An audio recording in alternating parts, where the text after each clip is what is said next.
Nirmala Sitharaman, the Minister happily took the offering as a sign that the all-important budget presentation will be auspicious. We now take you live to the Parliament premises for the presentation of the Union Budget. Item number 1, Srimati Nirmala Sitharaman, Vitt Mantri.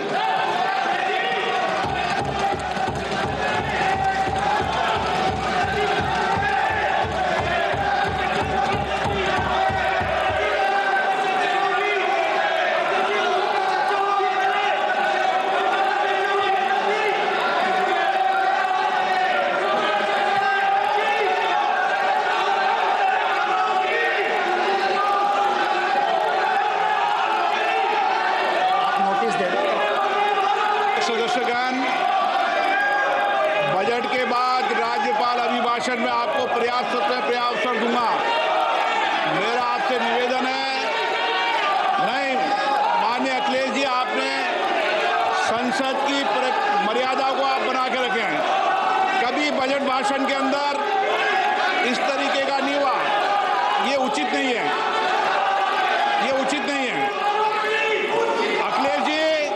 Akhilesh ji please, मैं आपको मौका दूंगा राज्यपाल अभिभाषण पे, please. No, ये तरीका ठीक नहीं है। No,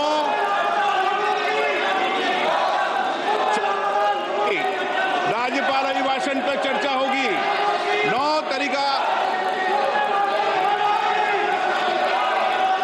Honorable Speaker, I present the budget for 25-26. This budget continues our government's efforts to A. Accelerate growth, B. Secure inclusive development, C. Invigorate private sector investments, D. Uplift household sentiments, and E. Enhance spending power of India's rising middle class. Together, we embark on a journey to unlock our nation's tremendous potential for greater prosperity and global positioning under the leadership of Honorable Prime Minister Shri Narendra Modi. As we complete the first quarter of the 21st century, continuing geopolitical headwinds suggest lower global economic growth over the medium term. However, aspiration for a Vikasit Bharat inspires us, and the transformative work we have done during our government's first 2 terms guides us to march forward resolutely. Our economy is the fastest growing among all major economies. Our development track record for the past 10 years and structural reforms have drawn global attention. Confidence in India's capability and potential has only grown in this period. We see the next 5 years as a unique opportunity to realize Sabka Vikas, stimulating balanced growth of all regions. The great Telugu poet and playwright Gurujada Apparao had said, "Deshamante matti kadoy, deshamante manushuloy," meaning a country is not just its soil, a country is its people. In line with this, for us, Vikasit Bharat encompasses zero poverty, 100% quality good school education, access to high quality, affordable and comprehensive health care, 100% skilled labor with meaningful employment, 70% women in economic activities, and farmers making our country the food basket of the world. In this budget, the proposed development measures span 10 broad areas, focusing on Garib, youth, Annadata, and Nari, spurring agricultural growth and productivity, building rural prosperity and resilience, taking everyone together on an inclusive growth path, boosting manufacturing and furthering Make in India, supporting MSMEs, enabling employment-led development, investing in people, economy, and innovation, securing energy supplies, promoting exports, and nurturing innovation. For this journey of development, our four powerful engines are agriculture, MSME, investments, and exports. The fuel, our reforms, our guiding spirit, inclusivity, and the destination, Vikasit Bharat. This budget aims to initiate transformative reforms across 6 domains. During the first 5 years, these will augment our growth potential and global competitiveness. The domains are taxation, power sector, urban development, mining, financial sector, and regulatory reforms. Agriculture as the first engine. Now I move to specific proposals, beginning with agriculture as the first engine.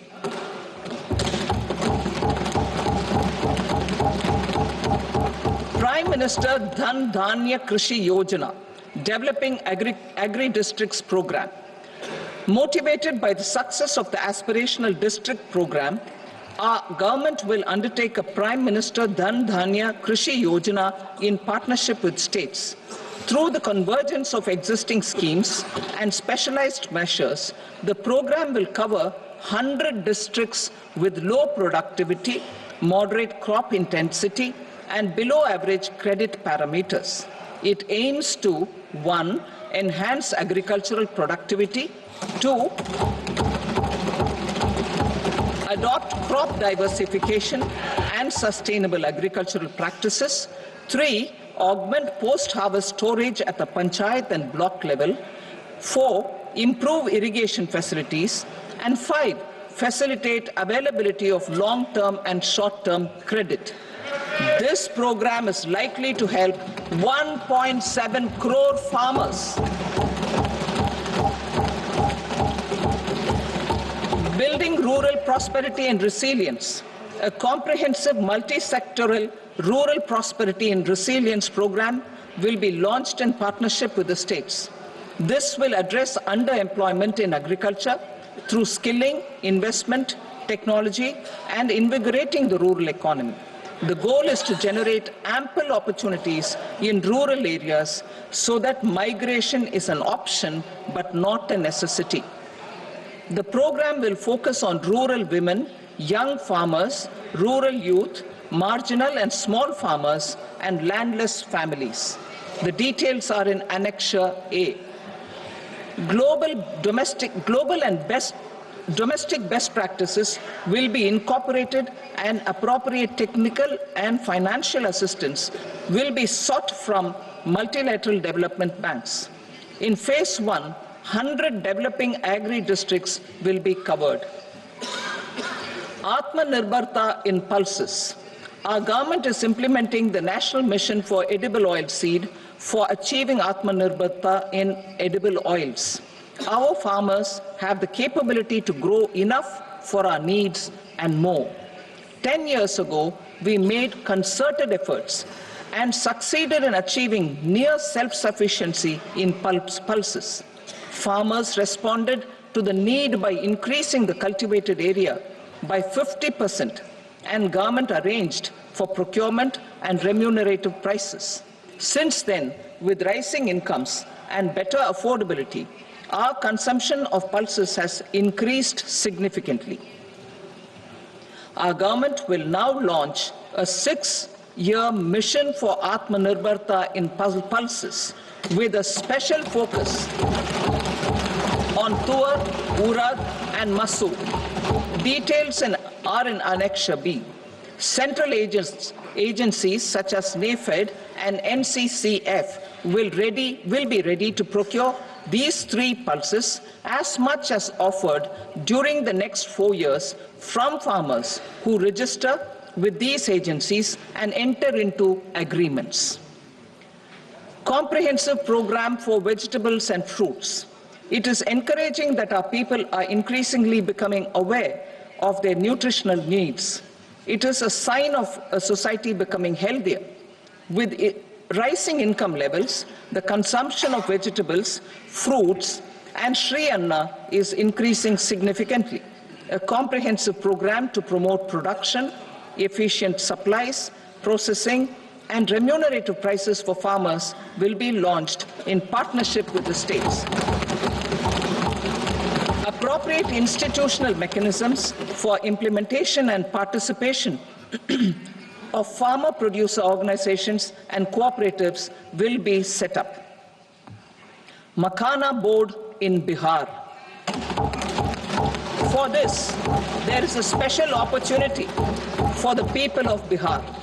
A Makhana Board will be established in the state to improve production, processing, value addition, and marketing of makhana. The people engaged in these activities will be organized into FPOs. The board will provide hand-holding and training support to makhana farmers and will also work to ensure they receive the benefits of all relevant government schemes. A national mission on high-yielding seeds will be launched, aimed at 1. Strengthening research ecosystem, 2. Targeted development and propagation of seeds with high yield, pest resistance, and climate resilience, and 3. Commercial availability of more than 100 seed varieties released since July 2024. India ranks second largest globally in fish production and aquaculture. Seafood exports are valued at 60,000 crore rupees. To unlock the untapped potential of the marine sector, our government will bring in an enabling framework for sustainable harnessing of fisheries from Indian Exclusive Economic Zone and high seas, with a special focus on the Andaman and Nicobar and Lakshadweep Islands. For the benefit of lakhs of cotton growing farmers, I am pleased to announce a mission for cotton productivity. This 5-year mission will facilitate significant improvements in productivity and sustainability of cotton farming and promote extra long staple cotton varieties. The best of science and technology support will be provided to farmers. Aligned with our integrated 5F vision for the textile sector, this will help in increasing incomes of the farmers and ensure a steady supply of quality cotton for rejuvenating India's traditional textile sector. Kisan credit cards facilitate short-term loans for 7.7 crore farmers, fishermen, and dairy farmers. The loan limit under modified interest subvention scheme will be enhanced from 3 lakh rupees to 5 lakh rupees for loans taken through the KCC. For Atmanirbharta in urea production, our government had reopened 3 dormant urea plants in the eastern region. To further augment urea supply, a plant with annual capacity of 12.7 lakh metric tons will be set up at Namrup in Assam.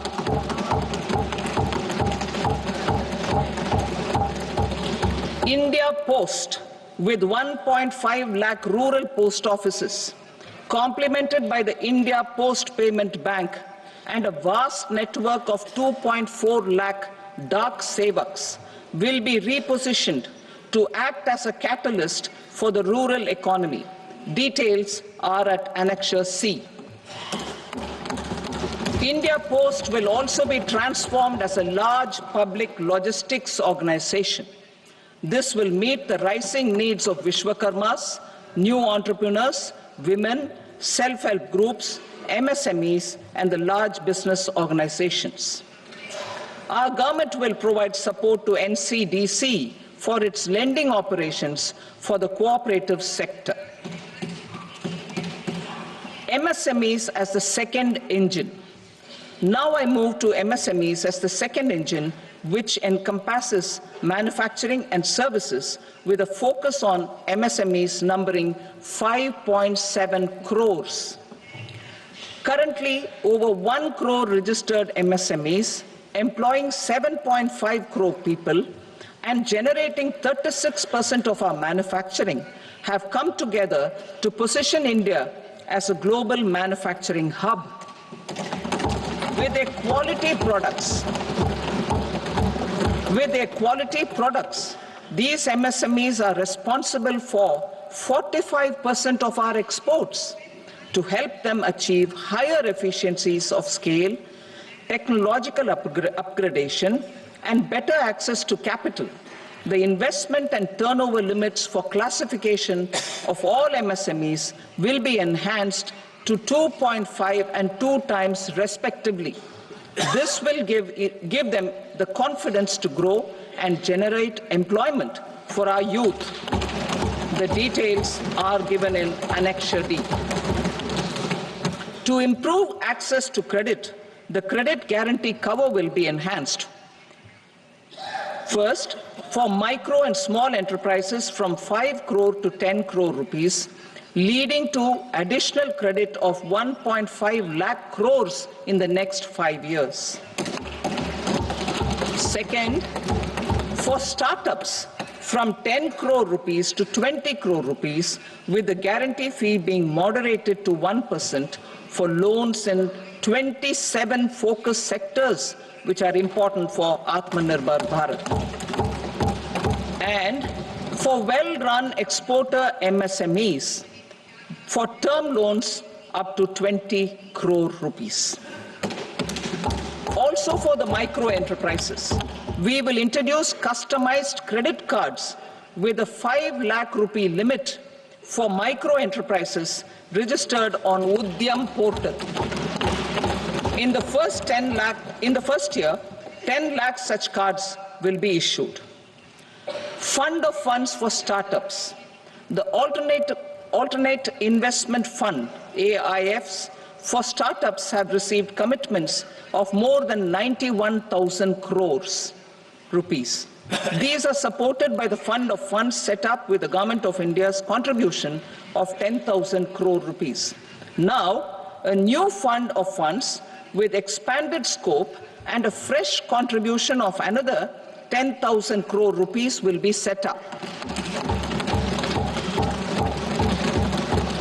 A new scheme will be launched for 5 lakh women, scheduled castes and scheduled tribes, first-time entrepreneurs. This will provide term loans up to 2 crore rupees during the next 5 years.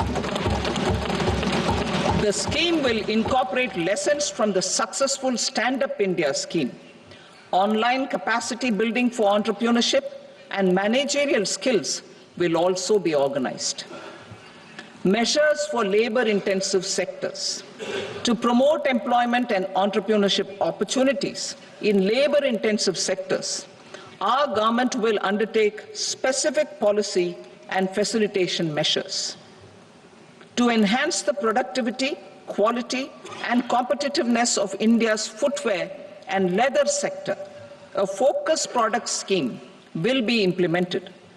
The scheme will support design capacity, component manufacturing, and machinery required for production of non-leather quality footwear, besides the support for leather footwear and products. The scheme is expected to facilitate employment for 22 lakh persons, generate over 4 lakh crore rupees, and exports of over 1.1 lakh crore rupees. Measures for the toys sector. Building on the National Action Plan for Toys, we will implement a scheme to make India a global hub for toys. The scheme will focus on development of clusters, skills, and a manufacturing ecosystem that will create high-quality, unique, innovative, and sustainable toys that will represent the Made in India brand. Support for food processing. In line with our commitment towards Purvodaya, we will establish a National Institute of Food Technology, Entrepreneurship, and Management in Bihar. The institute will provide a strong fillip to food processing activities in the entire eastern region. This will result in 1. Enhanced income for the farmers through value addition to their produce, and 2. Skilling entrepreneurship and employment opportunities for the youth. Manufacturing mission, furthering Make in India. Our government will set up a national manufacturing mission covering small, medium and large industries for furthering Make in India by providing policy support, execution roadmaps, governance and monitoring framework for central ministries and states. Details are in Annexure E. Given our commitment to climate-friendly development, the mission will also support clean tech manufacturing. This will aim to improve domestic value addition and build our ecosystem for solar PV cells, EV batteries, motors and controllers, electrolyzers, wind turbines, very high voltage transmission equipment and grid-scale batteries. Investment as the third engine. Now I move to investment as the third engine, which encompasses investing in people, investing in the economy, and investing in innovation. Investing in people. Saksham Anganwadi and Poshan 2.0. Saksham Anganwadi and Poshan 2.0 program provides nutritional support to more than 8 crore children, 1 crore pregnant women and lactating mothers all over the country, and about 20 lakh adolescent girls in aspirational districts and the Northeast region. The cost norms for these nutritional support will be enhanced appropriately. Atal Tinkering Labs. 50,000 Atal Tinkering Labs will be set up in government schools in the next 5 years to cultivate the spirit of curiosity and innovation and foster a scientific temper among young minds. Broadband connectivity to government secondary schools and PHCs. Broadband connectivity will be provided to all government secondary schools and primary health centers in rural areas under the BharatNet project. Bharatiya Bhasha Pustak Scheme. We propose to implement a Bharatiya Bhasha Pustak scheme to provide digital form Indian language books for schools and for higher education. This aims to help students understand their subjects better and in their language. National Centers of Excellence for Skilling. Building on the initiative announced in the July 24 budget, 5 national centers of excellence for skilling will be set up with global expertise and partnerships to equip our youth with the skills required for Make for India, Make for the World manufacturing. The partnership will cover curriculum design, training of trainers, and a skills certification framework and periodic reviews. Expansion of capacity in IITs. Total number of students in 23 IITs has increased 100% from 65,000 to 1.35 lakh in the past 10 years.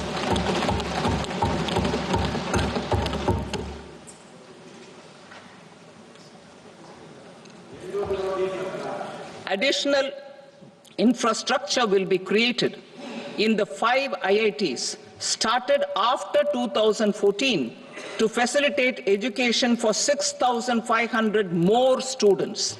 Hostel and other infrastructure capacity at IIT Patna will also be expanded.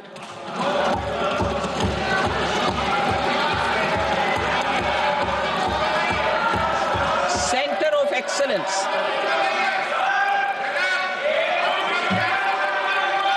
Center of Excellence in AI for Education.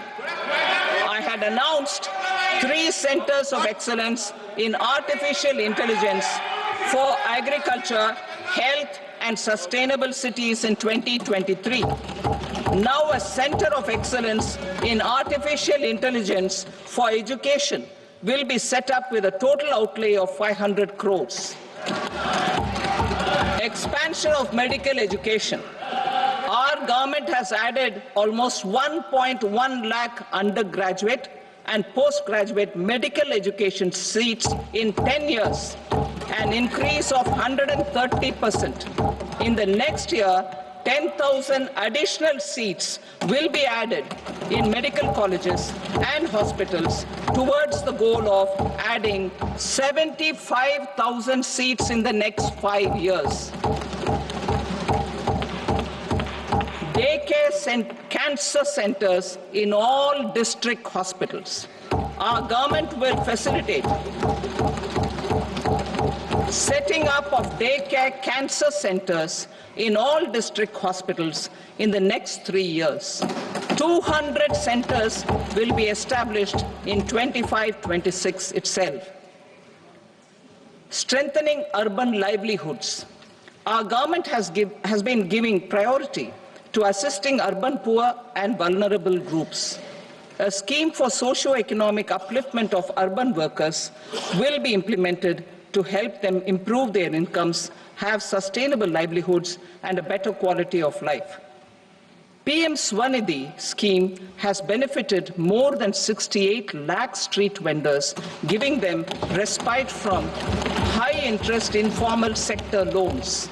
Building on this success, the scheme will be revamped with enhanced loans from banks, UPI-linked credit cards with 30,000 rupees limit, and capacity building support. Social Security scheme for welfare of online platform workers. Gig workers of online platforms provide great dynamism to the new age services economy. Recognizing their contribution, our government will arrange for their identity cards and registration on the e-Shram portal.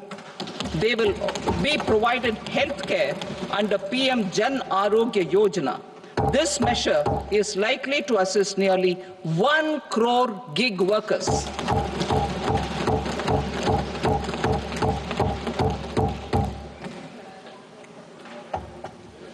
Investing in the economy. Public-private partnership in infrastructure. Each infrastructure-related ministry will come up with a 3-year pipeline of projects that can be implemented in PPP mode. States will also be encouraged to do so and can seek support from the India Infrastructure Project Development Fund, which is a scheme to prepare PPP proposals. Support to states for infrastructure. An outlay of 1.5 lakh crore is proposed for the 50-year interest-free loans to states for capital expenditure and incentives for reforms. Building on the success of the first asset monetization plan announced in 2021, the second plan for 2025 to 30 will be launched to plow back capital of 10 lakh crore in new projects.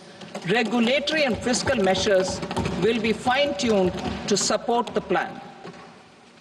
Jal Jeevan Mission. Since 2019, 15 crore households, representing 80% of India's rural population, have been provided access to portable tap water connections. To achieve 100% coverage, I am pleased to announce the extension of this mission until 2028 with an enhanced total outlay.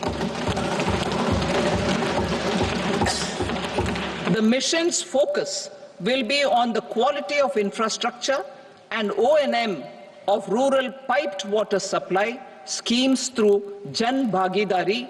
A separate MOU or separate MOUs will be signed with the states and union territories to ensure sustainability and citizen-centric water services delivery. Urban sector reforms. Building on the July budget proposals, urban sector reforms related to governance, municipal services, urban land, and planning will be incentivized.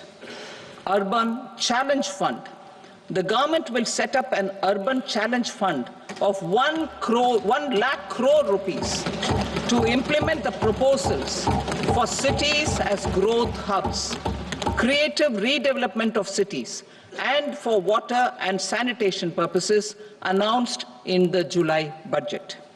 This fund will finance up to 25% of the cost of bankable projects, with a stipulation that at least 50% of the cost is funded from bonds, bank loans, and PPPs. An allocation of 10,000 crore is proposed in 2025-26.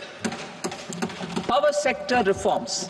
We will incentivize electricity distribution reforms and augmentation of intra-state transmission capacity by states. This will improve financial health and capacity of electricity companies. Additional borrowing of 0.5% of GSDP will be allowed to states contingent on these reforms. Nuclear energy mission for Vikasit Bharat. Development of at least 100 gigawatt of nuclear energy by 2047 is essential for our energy transition efforts. For an active partnership with the private sector towards this goal, amendments to the Atomic Energy Act and the Civil Liability for Nuclear Damage Act will be taken up. A nuclear energy mission for research and development of small modular reactors with an outlay of 20,000 crore will be set up. At least 5 indigenously developed small modular reactors will be operationalized by 2033. Shipbuilding. The shipbuilding financial assistance policy will be revamped to address cost disadvantages. This will also include credit notes for shipbreaking in Indian yards to promote the circular economy. Large ships above a specified size will be included in the infrastructure harmonized master list. Shipbuilding clusters will be facilitated to increase the range, categories, and capacity of ships. This will include additional infrastructure, facilities, skilling, and technology to develop the entire ecosystem. Maritime Development Fund. For long-term financing for the maritime industry, a Maritime Development Fund with a corpus of 25,000 crore rupees will be set up. This will be for distributed support and promoting competition. This will have up to 49% contribution by the government, and the balance will be mobilized from ports and from private sector. UDAN regional connectivity schemes. UDAN has enabled 1.5 crore middle-class people to meet their aspirations for speedier travel.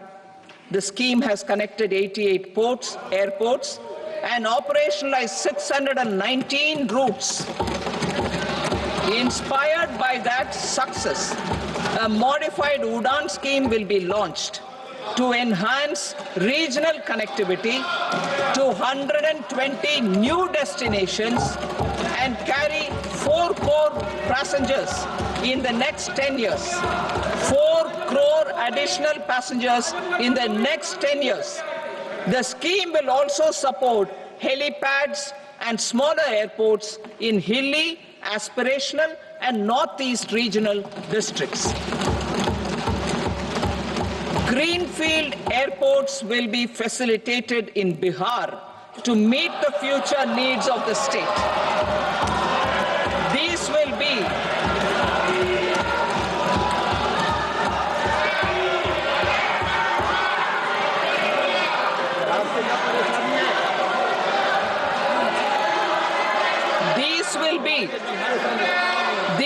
be in addition to the expansion of the capacity of Patna Airport and a brownfield airport in Beta. Western Kosi Canal project in Mithilanchal. Financial support will be provided for the Western Kosi Canal ERM project, benefiting a large number of farmers, cultivating over 50,000 hectares of land in the Mithilanchal region of Bihar. Mining sector reforms. Mining sector reforms, including those for minor minerals, will be encouraged through sharing of best practices and institutions of a state mining index. A policy for recovery of critical minerals from tailings will be brought out. Under the special window for affordable and mid-income housing, SWAMI, 50,000 dwelling units in stressed housing projects have been completed and keys handed over to home buyers. Another 40,000 units will be completed in 2025, further helping middle-class families who are paying EMIs on loans taken for apartments while also paying rent for their current dwellings. Building on this success, SWAMI Fund 2 will be established as a blended finance facility with contribution from the government, banks, and private investors. This fund of 15,000 crore rupees will aim for expeditious completion of another 1 lakh units. PM Gati Shakti data for private sector. For furthering PPPs and assisting the private sector in project planning, access to relevant data and maps from the PM Gati Shakti portal will be provided. Tourism for employment-led growth. Top 50 tourist destination sites in the country will be developed in partnership with states through a challenge mode. Land for building key infrastructure will have to be provided by the states. Hotels in these destinations will be included in the infrastructure harmonized list. The following measures will be taken for facilitating employment-led growth. Organizing intensive skill development programs for our youth, including in institutes of hospitality management. Providing mudra loans for homestays. Improving ease of travel and connectivity to tourist destinations. Providing performance-linked incentives to states for effective destination management, including tourist amenities, cleanliness, and marketing efforts. And introducing streamlined e-visa facilities along with visa fee waivers for certain tourist groups. Continuing with the emphasis on places of spiritual and religious significance in the July budget, there will be a special focus on destinations related to the life and times of Lord Buddha.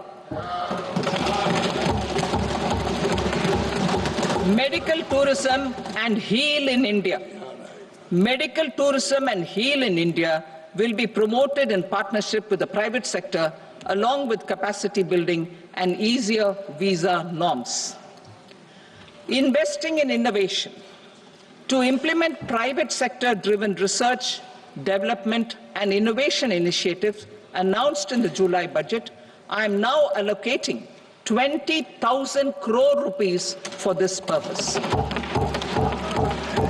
A deep tech fund of funds will also be explored to catalyze the next generation startups as a part of this initiative. In the next 5 years, under the PM Research Fellowship Scheme, we will provide 10,000 fellowships for technological research in IITs and IISc with enhanced financial support. The second gene bank with 10 lakh germplasm lines will be set up for future food and nutritional security. This will provide conservation support to both public and private sectors for genetic resources. We will start a national geospatial mission to develop foundational geospatial infrastructure and data. Using PM Gati Shakti, this mission will facilitate modernization of land records, urban planning, and design of infrastructure projects. A Gyan Bharatam mission for survey, documentation, and conservation of our manuscript heritage with academic institutions, museums, libraries, and private collectors will be undertaken to cover more than 1 crore manuscripts. We will set up a national digital repository of Indian knowledge systems for knowledge sharing. Now I move to exports as the fourth engine. We will set up an export promotion mission with sectoral and ministerial targets driven jointly by the Ministries of Commerce, MSME, and Finance. It will facilitate easy access to export credit, cross-border factoring support, support to MSMEs to tackle non-tariff measures in overseas markets. A digital public infrastructure, Bharat Trade Net, for international trade will be set up as a unified platform for trade documentation and financing solutions. This will complement the Unified Logistics Interface platform. The BTN will be aligned with international practices. Support will be provided to develop domestic manufacturing capacities for our economy's integration with global supply chains. Sectors will be identified based on objective criteria. Facilitation groups with participation of senior officers and industry representatives will be formed for select products and supply chains. Through this, there are huge opportunities related to Industry 4.0, which needs high skills and talent. Our youth have both. Our government will support the domestic electronic equipment industry to leverage this opportunity for the benefit of our youth. A national framework will be formulated as guidance to states for promoting global capability centers in emerging Tier 2 cities. This will suggest measures for enhancing availability of talent and infrastructure, building bylaw reforms, and mechanisms for collaboration with industry. Our government will facilitate upgradation of infrastructure and warehousing for air cargo, including high-value perishable horticultural produce. Cargo screening and customs protocol will be streamlined and made user-friendly. Reforms as the fuel. Over the past 10 years, our government has implemented several reforms for convenience of taxpayers, such as faceless assessment, 2, taxpayer charter, 3, faster returns, 4, almost 99% returns being on self-assessment, and 5, Vivad Se Vishwas scheme.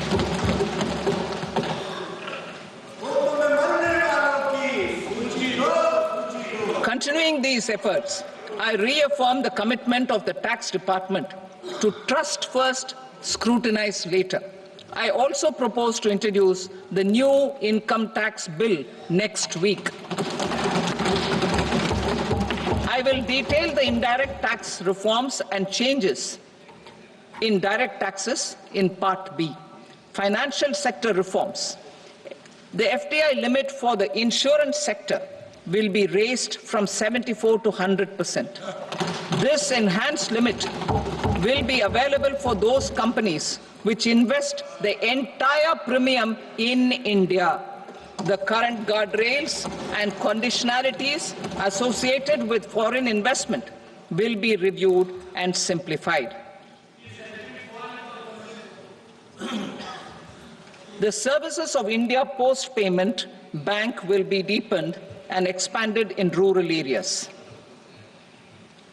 NABFID will set up a partial credit enhancement facility for corporate bonds for infrastructure. Public sector banks will develop Grameen Credit Score framework to serve the credit needs of SHG members and people in rural areas. A forum for regulatory coordination and development of pension products will be set up. To implement the earlier announcement on simplifying the KYC processes, the revamped Central KYC Registry will be rolled out in 2025. We will also implement a streamlined system for periodic updating. Requirements and procedures for speedy approval of company mergers will be rationalized. The scope for fast-track mergers will also be widened and the process made simpler. As proposed in the interim budget, we signed bilateral investment treaties with 2 countries in 2024 to encourage sustained foreign investment, and in the spirit of First Develop India, the current model BIT will be revamped and made more investor-friendly. In the last 10 years, in several aspects, including financial and non-financial, our government has demonstrated a steadfast commitment to ease of doing business. We are determined to ensure that our regulations must keep up with technological innovations and global policy developments. A light-touch regulatory framework based on principles and trust will unleash productivity and employment. Through this framework, we will update regulations that were made under old laws. To develop this modern, flexible, people-friendly, and trust-based regulatory framework appropriate for the 21st century, I propose 4 specific measures. A high-level committee for regulatory reforms will be set up for a review of all non-financial sector regulations, certifications, licenses, and permissions. The committee will be expected to make recommendations within a year. The objective is to strengthen trust-based economic governance and take transformational measures to enhance ease of doing business, especially in matters of inspection and compliances. States will be encouraged to join in this endeavor. An investment friendliness index of states will be launched in 2025 to further the spirit of competitive, cooperative federalism. Under the Financial Stability and Development Council, a mechanism will be set up to evaluate impact of the current financial regulations and subsidiary instructions. It will also formulate a framework to enhance their responsiveness and development of the financial sector.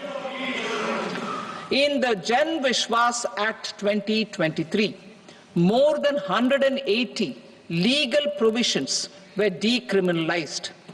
Our government will now bring up the Jan Vishwas Bill 2.0 to decriminalize more than 100 provisions in various laws. I now move to fiscal policy. In the July budget, I had committed to staying the course for fiscal consolidation. Our endeavor will be to keep the fiscal deficit each year such that central government debt remains on a declining path as a percentage of the GDP. The roadmap for the next 6 years has been detailed in the FRBM statement. Revised estimates for 2024-25. The revised estimate of the total receipts other than borrowings is 31.47 lakh crore rupees, of which the net tax receipts are 25.57 lakh crore rupees. The revised estimate of the total expenditure is 47.16 lakh crore rupees, of which the capital expenditure is about 10.18 lakh crore rupees. The revised estimate of the fiscal deficit is 4.8% of the GDP. Budget estimates for 25-26. Coming to 25-26, the total receipts other than borrowings and total expenditure are estimated at 34.96 lakh crore rupees and 50.65 lakh crore rupees respectively. The net tax receipts are estimated at 28.37 lakh crore rupees. The fiscal deficit is estimated to be 4.4% of GDP. To finance the fiscal deficit, the net market borrowings from dated securities are estimated at 11.54 lakh crore. The balance financing is expected to come from small savings and other sources. The gross market borrowings are estimated at 14.82 lakh crore rupees. I will now move to Part B. Indirect taxes. My proposals relating to customs aim to rationalize tariff structure and address duty inversion. These will also support domestic manufacturing and value addition, promote exports, facilitate trade, and provide relief to common people. Rationalization of customs tariff structure for industrial goods. As a part of comprehensive review of customs rate structure announced in July 2024 budget, I propose to 1. Remove 7 tariff rates. This is over and above the 7 tariff rates removed in 23-24 budget. After this, there will be only 8 remaining tariff rates, including 0 rate. 2. Apply appropriate cess to broadly maintain effective duty incidence, except on a few items where such incidence will reduce marginally. 3. Levy not more than 1 cess or surcharge. Therefore, I propose to exempt social welfare surcharge on 82 tariff lines that are subject to a cess. I shall now take up sector-specific proposals.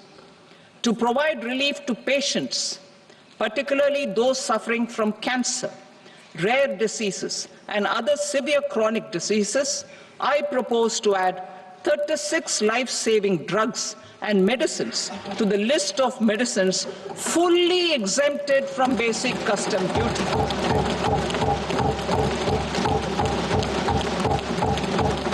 I also propose to add 6 life-saving medicines to the list attracting concessional custom duty of 5%.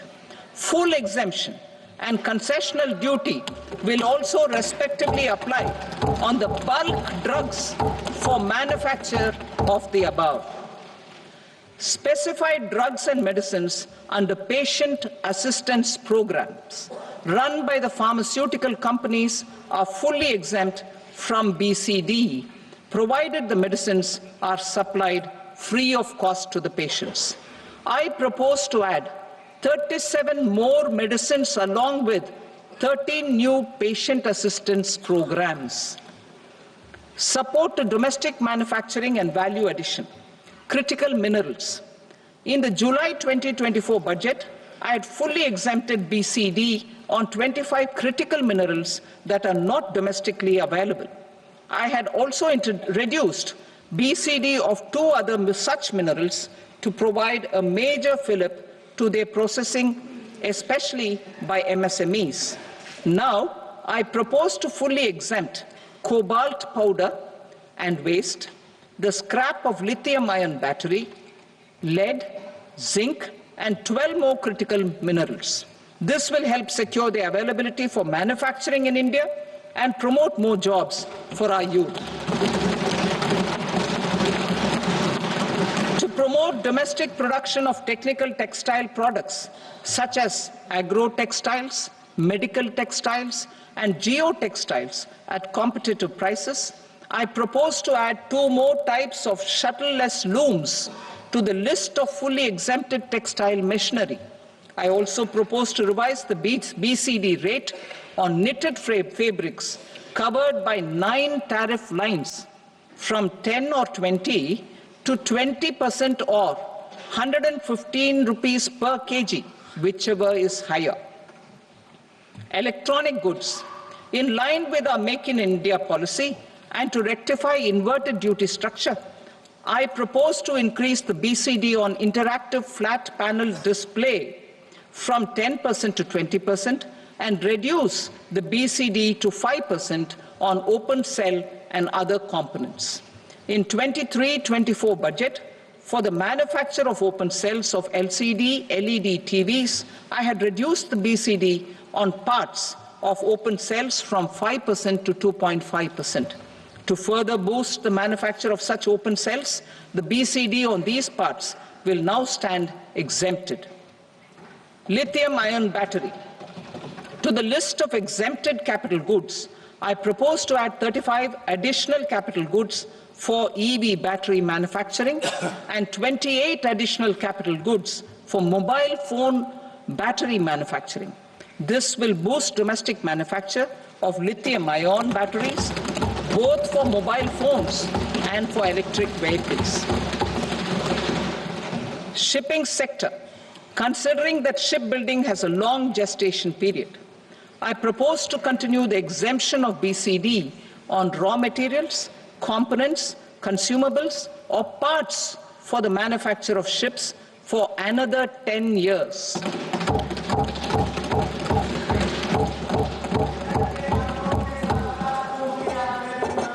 I also propose the same dispensation for shipbreaking to make it more competitive. Telecommunication. To prevent classification disputes, I propose to reduce the BCD from 20% to 10% on carrier-grade Ethernet switches to make it at par with non-carrier-grade Ethernet switches. Export promotion. To facilitate exports of handicrafts, I propose to extend the time period for export from 6 months to 1 year, further extendable by another 3 months if required. I also propose to add 9 items to the list of duty-free inputs. Leather sector. I propose to fully exempt BCD on wet blue leather to facilitate imports for domestic value addition and employment. I also propose to exempt crust leather from 20% export duty to facilitate exports by small tanners. Marine products. To enhance India's competitiveness in the global seafood market, I propose to reduce BCD from 30% to 5% on frozen fish paste, surimi, for manufacture and export of its analog products. I also propose to reduce BCD from 15% to 5% on fish hydrolysates for manufacture of fish and shrimp feed. In July 2024 budget, to promote development of domestic MROs for aircraft and ships, I had extended the time limit for export of foreign origin goods that were imported for repairs from 6 months to 1 year and further extendable by 1 year. I now propose to extend the same dispensation for railway goods. Time limit for provisional assessment. Presently, the Customs Act 1962 does not provide any time limit to finalize provisional assessments, leading to uncertainty and cost to trade. As a measure of promoting ease of doing business, I propose to fix a time limit of 2 years, extendable by a year, for finalizing the provisional assessment. I propose to introduce a new provision that will enable importers or exporters, after clearance of goods, to voluntarily declare material facts and pay duty with interest but without penalty. This will incentivize voluntary compliance. However, this will not apply in cases where department has already initiated audit or investigation proceedings. For industry to better plan their imports, I propose to extend the time limit for the end use of imported inputs in the relevant rules from 6 months to 1 year. This will provide operational flexibility in view of cost and uncertainty of supply. Further, such importers will now have to file only quarterly statements instead of a monthly statement.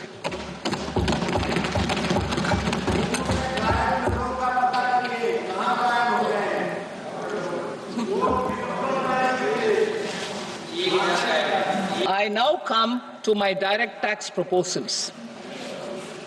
In Part A, I have briefly underlined taxation reforms as one of key reforms to realize our vision of Vikasit Bharat. In respect of criminal law, our government had earlier ushered in Bharatiya Nyaya Sanhita, replacing Bharatiya Danda Sanhita. I am happy to inform this august House and the country that for new income tax bill will carry forward the same spirit of Nyaya in its drafting as well. The new bill will be clear and direct in text, with close to half of the present law in terms of both chapters and words. It will be simple to understand for taxpayers and tax administrators, leading to tax certainty and reduced litigation. Reforms, however, are not a destination. They are means to achieve good governance for our people and economy. Providing good governance primarily involves being responsive. The Tirukural captures this in verse 542, which reads, "Vaanokki vaazhum ulagallam, mannavan kol nokki vaazhum kudi," meaning, just as the living beings live expecting rains, citizens live expecting good governance. Our government is committed to keeping an ear to the ground and a finger on the pulse and responding while balancing our national building efforts.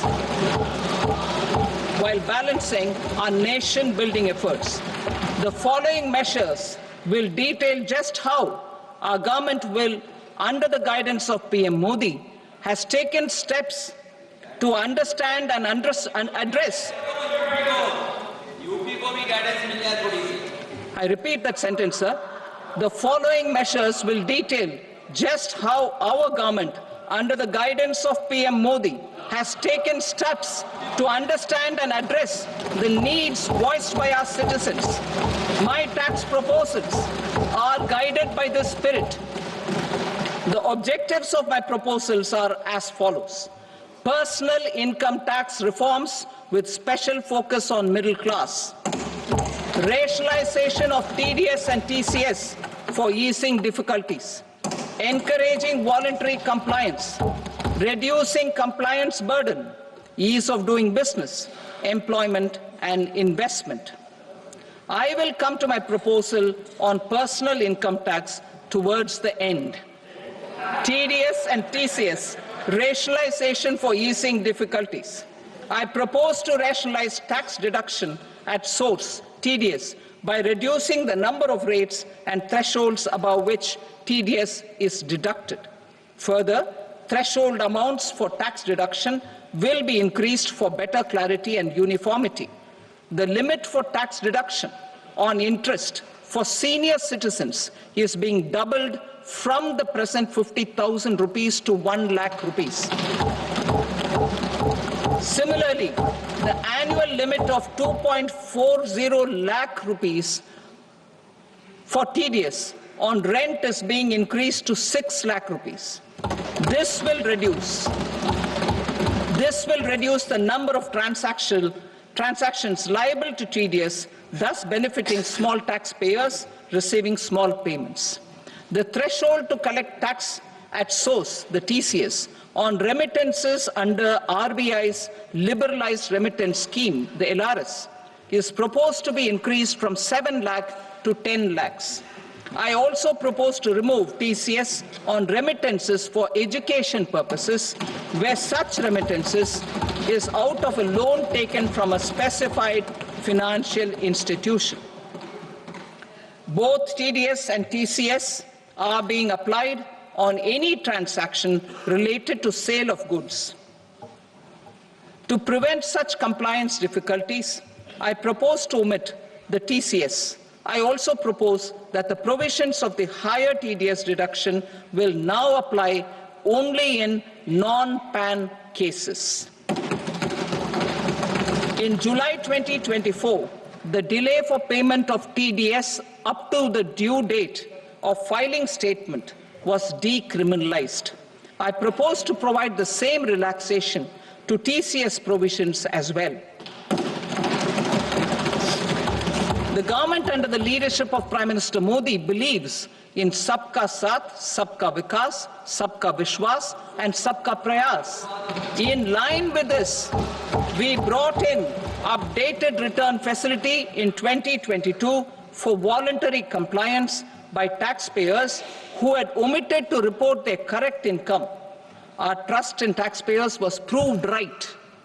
Nearly 90 lakh taxpayers voluntarily updated their incomes by paying additional tax. Taking this trust further, I now propose to extend the time limit to file updated returns for any assessment year from the current limit of 2 years to 4 years. I propose to reduce the compliance burden for small charitable trusts and institutions by increasing their period of registration from 5 years to 10 years. It is also proposed that disproportionate consequences do not arise for minor defaults such as incomplete applications filed by charitable entities.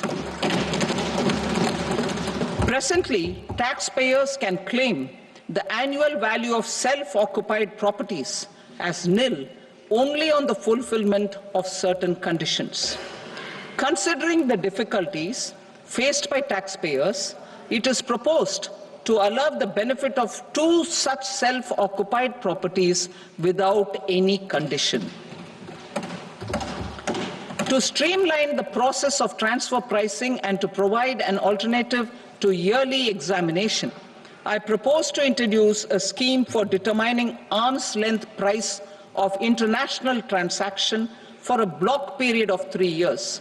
This will be in line with global best practices. With a view to reduce litigation and provide certainty in international taxation, the scope of safe harbor rules is being expanded. A number of senior and very senior citizens have very old national savings schemes accounts. As interest is no longer payable on such accounts, I propose to exempt withdrawals made from NSS by individuals on or after 29th August 2024. I am also proposing to allow similar treatment to NPS Vatsalya accounts as is available to normal NPS accounts subject to overall limits. In my speech in July 2024, I had promised that all processes, including giving effect to appellate orders, shall be digitalized and made paperless over the next 2 years. So I'm happy to announce that digitalization is being made operational now. In July 2024, we brought in the Vivad Se Vishwas scheme to resolve income tax disputes pending in appeal. The scheme has received a great response, with nearly 33,000 taxpayers having availed of the scheme to settle their disputes. I have a few proposals to promote investment and employment. It is proposed to provide a presumptive taxation regime for non-residents who provide services to a resident company that is establishing or operating an electronics manufacturing facility. I further propose to introduce a safe harbor for tax certainty for non-residents who store components for supply to specified electronics manufacturing units. Presently, the tonnage tax scheme is available only to sea-going ships. The benefits of existing tonnage tax scheme are proposed to be extended to inland vessels registered under the Indian Vessels Act 2021 to promote inland water transport in the country. Extension for incorporation of startups. We continue to support the Indian startup ecosystem. I propose to extend the period of incorporation by 5 years to allow the benefit available to startups which are incorporated before 1/4/2030. In order to attract and promote additional activities in the IFSC, I am inter alia proposing specific benefits to ship leasing units, insurance offices, and treasury centers of global companies which are set up in IFSC. Further, to claim benefits, the cut-off date for commencement in IFSC has also been extended by 5 years to 31/3/2030. Category 1 and Category 2 AIFs are undertaking investments in infrastructure and other such sectors. I propose to provide certainty of taxation to these entities on the gains from securities, to promote funding from sovereign wealth funds and pension funds to the infrastructure sector. I propose to extend the date of making an investment by 5 more years up to 31st March 2030.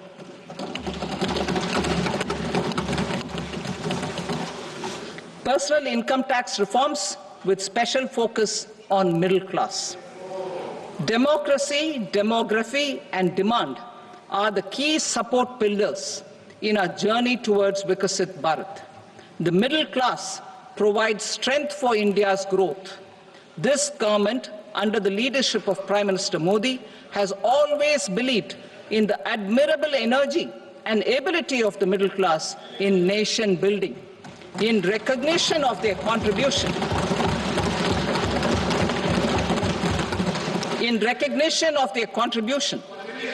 we have periodically reduced their tax burden. Right after 2014, the nil tax slab was raised to 2.5 lakhs of rupees, which was further raised to 5 lakh rupees in 2019 and to 7 lakh rupees in 2023. This is reflective of our government's trust on the middle class taxpayers. I am now happy to announce that there will be no income tax payable up to income of 12 lakh rupees.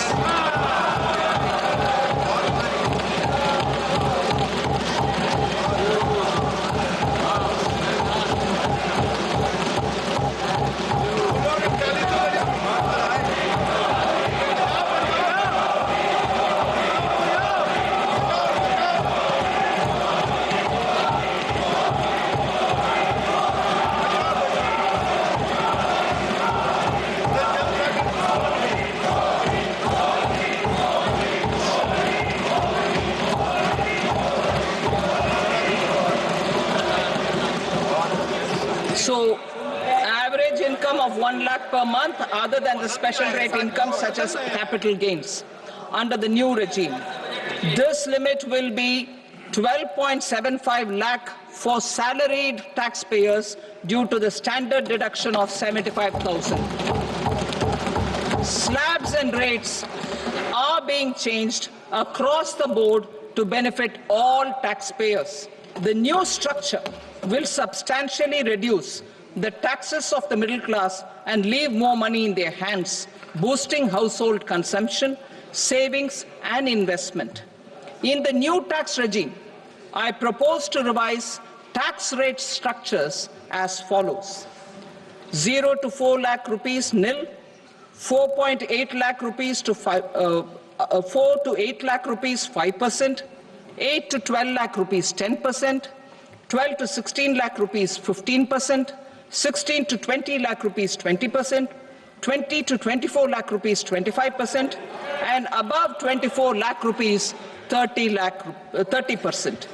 To taxpayers up to 12 lakh of normal income, other than special rate income such as capital gains. I read that again. To taxpayers up to 12 lakh of income, other than special rate income such as capital gains, tax rebate is being provided in addition to the benefit due to slab rate reduction in such a manner that there is no tax payable by them. The total tax benefit of slab rate changes and rebate at different income levels can be illustrated with a few examples. A taxpayer in the new regime with an income of 12 lakh rupees will get a benefit of 80,000 rupees in tax, which is 100% of tax payable as per the existing rates. A person having income of 18 lakh rupees will get a benefit of 70,000 rupees in tax, that is 30% of tax payable as per existing rates. A person with an income of 25 lakh gets a benefit of 1,10,000 rupees, that is 25% of his tax payable as per existing rates. Details of my tax proposals are given in the annexure. As a result of these proposals, Honourable Speaker, sir, revenue of about 1 lakh crore in direct taxes and 2,600 crores in indirect taxes will be foregone. Mr. Speaker, sir, with this, I commend the budget to this august House.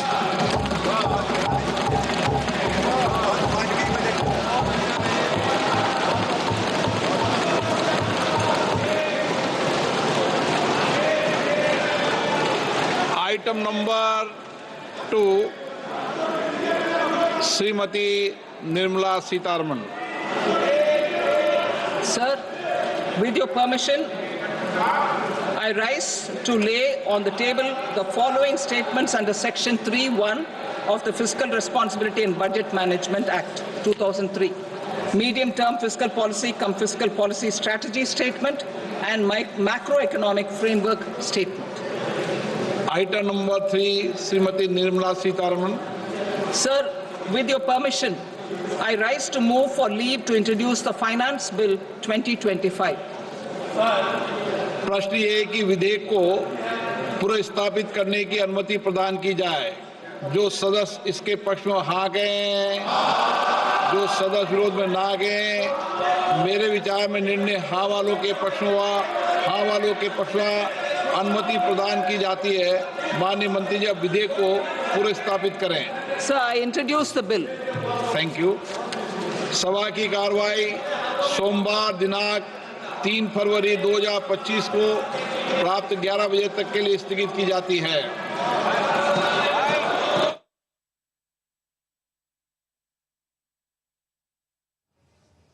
That was the presentation of the much-awaited union budget, full budget for the Modi government 3.0 by Finance Minister Nirmala Sitharaman. Host of areas where investments has been made for the vision of developed India by 2047, but the best of it she perhaps had kept for the last. But no income tax for personal income tax group. There's going to be no income tax for earning up to rupees 12 lakh. This is as per the new tax regime. So that is going to be the highlight, much talked about, much expected rebate and relaxation in taxation that people were looking for. Finance Minister indeed has given it to them in this budget, Sakal. Especially when we're speaking about the expectations, relief to the middle class in terms of tax relief / reduction was one of the top priority areas, and I think she dealt with that aspect towards the end of a budget presentation, which actually means that more money in the hands of middle class. Let's quickly take a look at the operative portions of the budget and the focus areas. Focus to accelerate growth, Viksit Bharat vision, where there's going to be focus on poverty eradication, youth, farmers, as well as women. These are the big takeaways. The Finance Minister also announced Dhan Dhanya Krishi Yojana, a new scheme for the empowerment of farmers. Union Budget 2025, Dhan Dhanya Krishi Yojana, to cover 100 districts in the country. In addition to the reforms that have been unleashed for the benefit of the farmers, Dhan Dhanya Krishi Yojana will come into play. 1.7 crore farmers across the country are going to be benefited from this new scheme announced in the Union Budget 2025 by Finance Minister. India's growth and reforms, she says, set the stage for Sabka Vikas in the next 5 years. In the next 5 years, the country will be provided with unique opportunities, wherein she also announced the Makhana Board. Makhana Board, which actually will be set up in Bihar. host of development interventions for the East, particularly for the state of Bihar, to enhance processing and value addition. We know makhana production in Bihar traditionally is also an important input to enhance processing and value addition. Also, Kisan Credit Card facilitates loan for farmers. This is going to aid farmer empowerment in the agri sector. Garib Youth, Annadata and Nari, that's how she began her budget presentation, where focus has been, as always, on Atmanirbharta mission for pulses as well, which means self-reliance India. Aspirations of the Viksit Bharat inspire us. These are the key highlights of the speech of Finance Minister. Viksit Bharat being central to the whole narrative, where 2025 budget is dedicated to some transformative reforms across various sectors. New schemes for new schemes have been announced, with a term loan of 2 crore for women in particular, in tandem with the women-led development vision of Indian government. First-time entrepreneurs from the lower middle class and the backward classes will also be benefited. Also, investment limit for MSME classification to be made 2.5 times, with turnover limit is also will see a spike. Other highlights: new classification criteria for MSMEs, National Institute for Food Tech, Entrepreneurship Management in Bihar to turn India into the food basket for the world. That's the vision. 5 national centers of excellence for skilling with global expertise have also been proposed. Over 100 new places to get regional airports. Udan scheme has been expanded significantly. 15,000 crore rupees fund for quick completion of about a lakh housing units. 10,000 seats also to be added in medical colleges across the country. As far as additional infrastructure in existing IITs is concerned, that is also in focus. IIT Patna in particular is proposed to be expanded.